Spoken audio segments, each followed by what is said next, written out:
Hey my friends, happy Monday to you.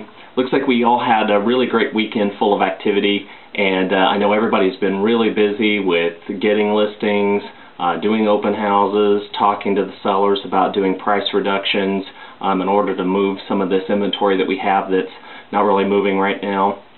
I wanted to tell you I really appreciate all the hard work that you're doing, all the effort that you're putting into it, and as we come to the end of August, we still have 4 months left in the year, and we can accomplish quite a bit during that time frame, and I know that we will.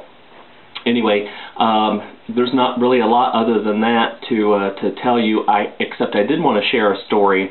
A lot of times we don't necessarily know what the triggers are that will get a buyer to make a decision. And I just shared this story with one of you guys today that I don't know if you've ever seen the movie Just Like Heaven with Reese Witherspoon and Mark Ruffalo, but the movie starts out with a realtor showing Mark's character house after house after house.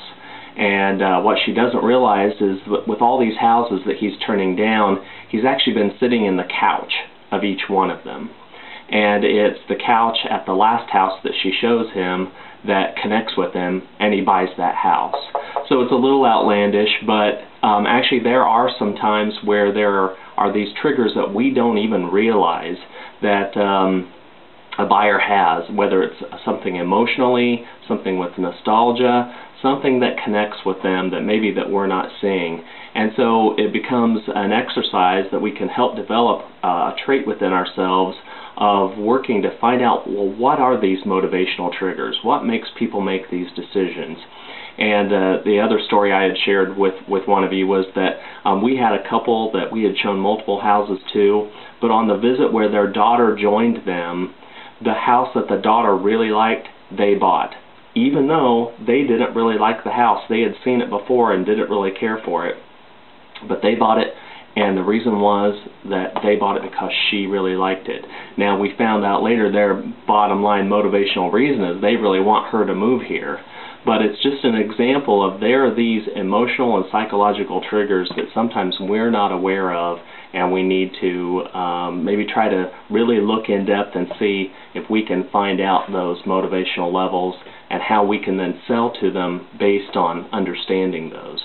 Another dynamic that is really common is with spouses.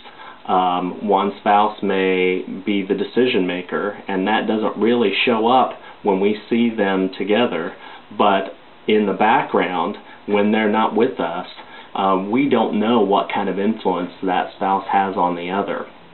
And I've seen it many times where the one spouse will say, no, definitely not. The next day the decision has totally changed, and that's because the other spouse went to work, and we didn't even have to sell because the other spouse actually did all the work. So it's very interesting to study the psychology of buyers and the psychology of sellers for that matter, and maybe that's something that we can look into as doing some kind of training or look at some fun videos that help us with that, developing that tool and resource that we can utilize for selling. So anyway, that's really it. Have a wonderful week, everyone. I'll get that date scheduled in September with David Kingen and get that all on your calendars so we can make sure that we can be there and have that learning opportunity too. Okay, have a great day. Bye-bye.